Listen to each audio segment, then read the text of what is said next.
Hello everyone, আসসালামু আলাইকুম। কেমন আছেন সবাই? আশা করি ভালো আছেন। আল্লাহর রহমতে আমরা অনেক অনেক ভালো আছি। বাজারে যে পরিমাণ জিনিসপত্রের দাম বাড়ছে, আমাদের মতো মধ্যবিত্ত পরিবারের মানুষরাই চলতে খুব কষ্ট হচ্ছে। আর যারা গরিব তারা যে কীভাবে চলছে আল্লাহই ভালো জানে।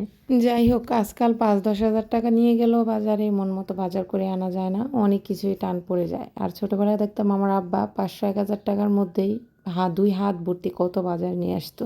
যেদিন চলে যায় কখনোই ফিরে আসে না। সামনে যে আরও কত কী দেখতে হবে, আরও ২, ৪, ৫ বছর পর কী যে হবে আল্লাহই ভালো জানে।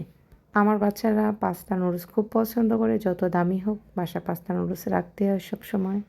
১ প্যাকেট পাস্তা ৮০ টাকা। আমরা ৪ জনে খাইলে ১ প্যাকেট রান্না করলে আমাদের হয়ে যায় সুন্দর মতো। আর যদি বাবুরা খায়, আমরা ২ জন না খাই, মাঝে মধ্যে এরকম হয় যে আমরা খাবো না ওরাই খাবে, তাহলে অর্ধেক রান্না করলেই হয়ে যায়। চালতা নিয়ে আসছে আপনাদের ভাইয়া একটা, মাঝে মধ্যেই নিয়ে আসে চালতা। উনিও খুব পছন্দ করে চালতা, আমিও পছন্দ করি। আর এই তো ফুলকপিটা দেখতেছেন, একটা ফুলকপি নাকি ৯০ টাকা। আমি তো অবাক। আমি বললাম কী দরকার ছিল আনার? বলতেছে এখন বাজারে নতুন সবজি আসছে যত দামি হোক, আর আসলে এখন খাওয়ার মজাই আলাদা। আসলে আমরা দেখতাম ছোটোবেলা আমার আব্বা মানে যখনই যে তরকারি বাজারে নতুন আসতো, যত দামি হোক আমার আব্বা আগে এনে আম্মু করে খাওয়াইতো। আমি ছোটো থেকে বড় হয়েছি এগুলাই দেখে। তো আমার স্বামীও আমি দেখতেছি, আমার সংসার জীবনে ৬ বছর আমি দেখতেছি যখন যে সবজি যে কোনো জিনিসই বাজারে ওঠে সবসময় ও যত দামি হোক নিয়ে আসে। আমি বারণ করছিলাম, কারণ আমরা তো কয়দিন পর গ্রামে যাব, সপ্তাহান্তিক পর গ্রামের বাড়িতে যাব। আমার মামাতো বোনের বিয়ে, যদি খাওয়া না হয় নষ্ট হয়ে যায় এজন্য। তো এইজন্য বললো অল্প করে আনছি, অল্প কয়টা সিমও আনছে। সিমও নাকি যে দাম, টমেটো কী বলবো, সব কিছুরই দাম বেশি। আর এতে এখানে ময়দা নিয়ে এসছে, প্রতিদিন সকালে তো রুটি বানাইতে হয়।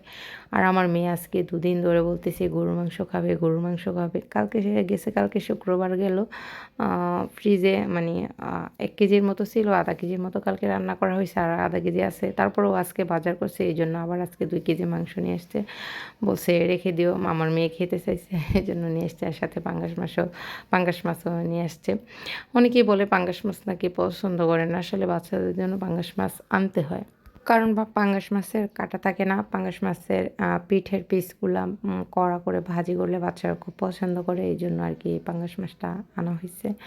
আর এদিকে আলু, পেঁয়াজ আর যা যা লাগছে আর কি আনছে। আমি না মাঝে মধ্যে একটু, আমার তো এমনিতে খেতে মন চায় না, তো মাঝে মধ্যে একটু চোখা খাইতে মন চায়, এই জন্য আপনাদের ভাইয়া বাসায় আমরা জলপাই, পেয়ারা মানে চালতা সব ধরনের সব কিছুই রাখে। যখনই বাজার করতে যায় একটু একটু করে আনে।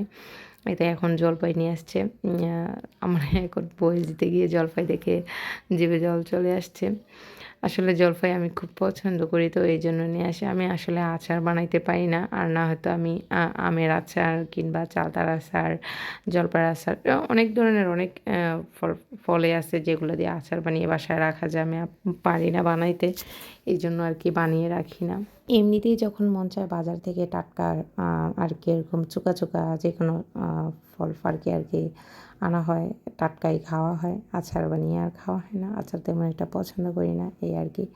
যাই হোক, এই অল্প কয়টা সিমের নাকি এত দাম। আমি জিজ্ঞেস করি না কত টাকা দিয়ে আনছে, তো বলছে যে ১ তরকারি হবে, ফুলকপি, সিম, আলু দিয়ে সুন্দর করে টমেটো দিয়ে রান্না করবা, মাছ দিয়ে। তো যাই হোক, এই তরকারিটা, সিমের তরকারিটা কিন্তু এখন শীতের সময় খুব মজা লাগে খাইতে, ধনেপাতা বেশি করে দিয়ে। ওর খুব পছন্দ করে। আর পাঙ্গাস মাছ ২ টা আনছে, বাচ্চারা পছন্দ করে যে, এই জন্য আর কি। যাই হোক, ভিডিওটা যদি ভালো লাগে সবাই লাইক, কমেন্ট অ্যান্ড শেয়ার করে দেবেন। সবাই ভালো থাকবেন। আল্লাহ হাফেজ।